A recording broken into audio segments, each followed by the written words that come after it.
বিসমিল্লাহির রহমানির রহিম। আসসালামু আলাইকুম। কেমন আছেন সবাই? আশা করছি আল্লাহর রহমতে সবাই ভালো আছেন, আর আমি আলহামদুলিল্লাহ ভালো আছি। বেলি কিচেনে আপনাদের সবাইকে জানাই স্বাগতম। আজকে আমি আম নিয়ে এসেছি, কাঁচা আম। আর এই কাঁচা আম তো এই শরবত তৈরি করে খেলে যে প্রচণ্ড গরম, শরীর মন দুটোই ঠান্ডা হয়ে যাবে ইনশাল্লাহ। তো চলুন আমি এই শরবতটা কি উপকরণ দিয়ে তৈরি করছি। প্রথমে আমটা আমি ছুলে ধুয়ে পরিষ্কার করে নিয়েছি। এখন আমি এটাকে টুকরো টুকরো করে কেটে নেব। এটা আমার গাছের আম, আর এই আমটা একটু লাল লাল হওয়ার আগে দরকার নেই। তো আমি এভাবে ফালি ফালি আমি আজকে দুটো আম দিয়ে শরবত তৈরি করে দেখাবো আপনাদের।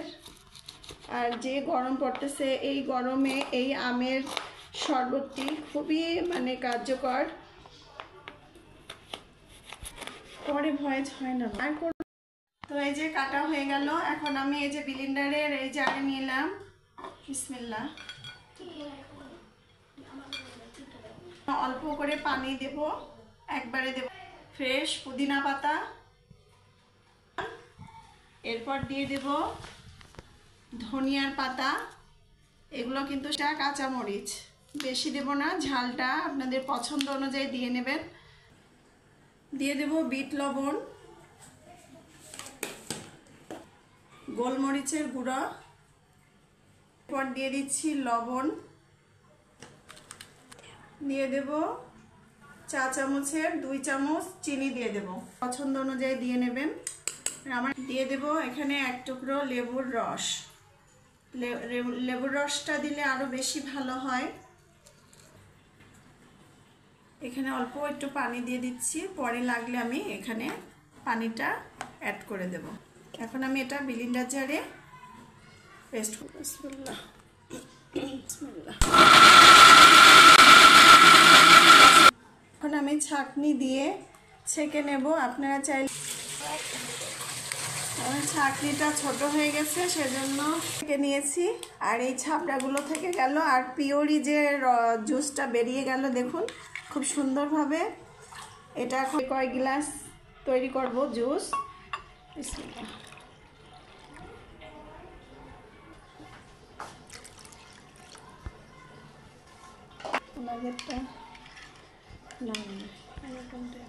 দেখা যাচ্ছে কালারটা? দেখি চেকে লবণ। তো চিনিটা কম মনে হচ্ছে আমার কাছে, তাই আবার একটু চিনি দিয়ে নি। একটু মিষ্টি মিষ্টি ভাব থাকলে বাচ্চারা খেতে পেল। এখন আমি গ্লাসে ঢেলে নিচ্ছি। এই যে দেখুন,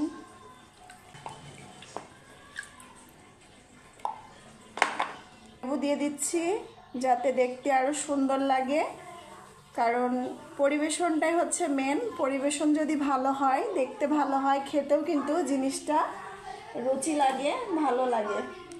তো আমি এখানে একটু পুদিনা পাতা দিয়ে একটু সাজিয়ে দিচ্ছি যাতে এটা আরো একটু আকর্ষণীয় দেখা যায়।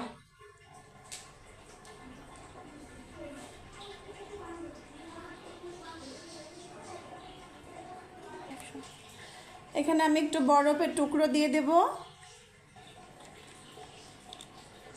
এই যে দেখুন, একটু বরফের টুকরো দিয়ে দিলাম। এটা খেতে খুবই মজার ছিল। খুবই মজার শরবতটি তৈরি হয়ে গেল কাঁচা আমের। খুব দ্রুত এবং শর্টকাটে, কোনো ঝামেলা ছাড়াই শরবতটি তৈরি করে ফেললাম। তো এরকম যদি গাছে কাঁচা আম থাকে তো পেরে এইভাবে শরবত তৈরি করে খাবেন, দেখবেন শরীর মন দুটোই ঠান্ডা থাকবে এই গরমে। আর বাচ্চাদেরকেও এভাবে করে দিলে কিন্তু বাচ্চারাও খুব মজা করে খেয়ে নেবে ইনশাল্লাহ। তো মাশাল্লাহ, দেখতে অনেক সুন্দর হয়েছে, আশা করছি ভালো লাগবে। তো এখানেই শেষ করছি। সবাই ভালো থাকবেন। আসসালামু আলাইকুম, আল্লাহ হাফেজ।